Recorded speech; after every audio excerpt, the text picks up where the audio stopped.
Bien-aimés dans le Seigneur, loué soit Jésus.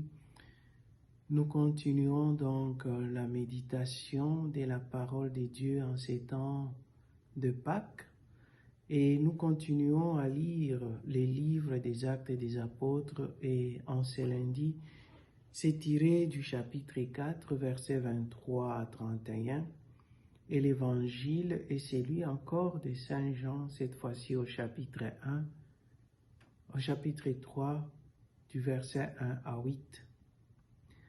Il y a l'histoire encore de Pierre et des Jean qui continue. Cette fois-ci, Pierre et Jean ne sont plus en prison, ils ont été libérés. Après leur libération, ils sont allés rendre compte à la communauté. Ils ont témoigné de ce qui s'est passé en prison. Et lorsque la communauté a écouté les témoignages de Pierre et des gens qui ont été libérés par la puissance divine, la première réaction, c'est qu'ils se sont mis en prière. Je le disais donc hier, que la communauté chrétienne, c'est une communauté qui doit se reconnaître par la prière. C'est les lieux par excellence où on doit prier. Parce que c'est à travers cette prière que nous restons en connexion avec Dieu notre Père, avec l'Esprit de Dieu. Cet Esprit qui nous a été donné les jours de notre baptême. Et dans l'Évangile aujourd'hui, il s'agit de l'histoire de Nicodème. Nicodème est allé voir Jésus dans la nuit.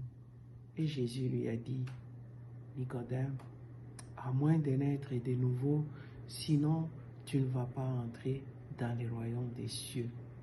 Le royaume des cieux, donc, c'est un endroit où c'est un lieu de rencontre des gens qui ont été baptisés. C'est une interpellation pour ceux qui ne sont pas encore baptisés.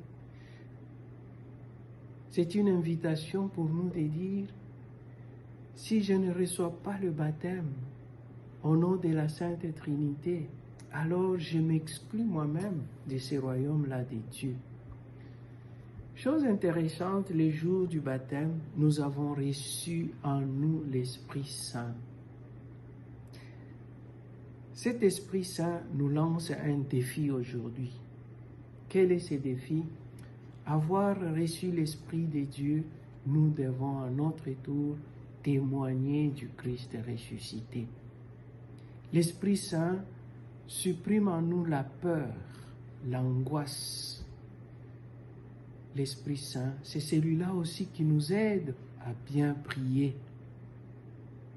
En réalité, la vie communautaire des chrétiens, c'est une vie dans l'Esprit Saint. Et cette vie dans l'Esprit Saint n'est pas possible si on n'est pas guidé, si on n'est pas conduit, si on n'est pas éclairé par l'Esprit de Dieu lui-même. Il nous a été donné pour qu'à notre tour, comme je l'ai dit tantôt, nous devenions des apôtres, c'est-à-dire des gens qui témoignent, des vrais disciples du Christ dans notre manière de parler, dans notre manière d'agir. Que cet esprit nous habite, nous fortifie, nous encourage et nous tienne toujours dans la présence de Dieu notre Père, afin que notre témoignage puisse amener les uns et les autres à être connectés à Dieu. Que Dieu nous bénisse, qu'il nous protège et qu'il nous garde, et que son Esprit Saint puisse toujours nous assister. Amen.